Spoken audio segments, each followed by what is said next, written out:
Na bismillah. Assalamu alaikum warahmatullahi wabarakatuh. Hapa mbele yenu mko na Abdul Majid kwenye Rais TV. Na tuko pamoja na mama yetu mzee mkubwa hapa mbele yenu. Sasa kuna swali tu nataka nimuulize kuhusiana na huu ujenzi au kuhusiana na hii elfu yenye tunajitolea kwa kila mwezi. Mama yetu mzazi na mheshimiwa, kivyako kuhusiana na hii 1000 mufti wetu yenye ametuambia tuje tunatoa, wewe kivyako unaiona aje na unajisikia aje kuitoa, au unaona faida gani kuhusiana na hiyo 1000? Hiyo 1000 naiona ina faida kubwa sana. Kwanza naiona ni ndogo, ingechukua hata 5000, kwa sababu kazi inafanya 1000 ni kubwa sana kushinda gisi pesa imetolewa. Nashukuru kabisa kupata mufti kama huyu wa kutuwezesha kufanya kitu kizuri cha Kiislamu na tuonekane kama Waislamu tuko na nguvu. Nashukuru sana. Naam, na sisi tunashukuru kwa gisi umetupa muda wenu kwa kutusikiliza.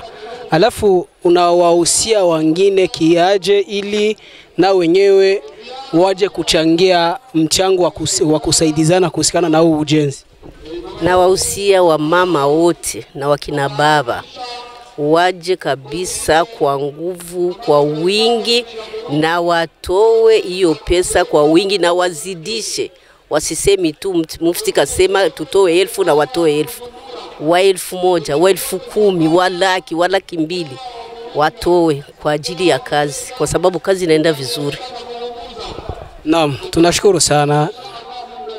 Tunashukuru kwa maoni yenu na tunashukuru kwa gisi mmetoa fikra zenu. Mungu awabariki na awape jannatul firdaus.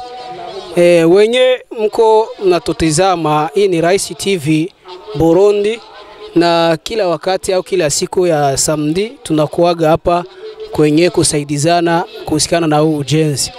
Tunatoa wito kwa kila mtu mwenye yuko Burundi au nje ya nchi, kwa sababu Uislamu ni kila mtu mwenye ni Muislamu, kusaidizana au kupeana nguvu ili tufike penye mufti wetu Ali anataka tufike inshallah.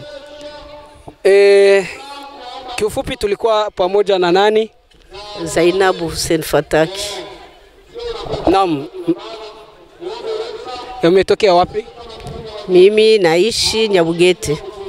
Mashallah, mama wa Ruziba ametoka Ruziba yote mpaka kufika huku na kutoa support. Je, wewe mwenye nguvu au wewe mwenye hauna umri kama bibi yetu unakosa nini ili na wewe ufike hapa? Ipi sasa ni masikitiko makubwa kuhusiana na kijana wa umri mdogo, au wewe mama au wewe baba, wewe hujafika hapa ili tusaidizane kuhusiana na huu ujenzi na wakati wazee wanafika. Alafu tunatoa wito kwa kila mtu tuje kusaidizana, vyote tutavikuta kwa Allah. Wa hadha, salamu alaikum wa rahmatullahi wa barakatuh.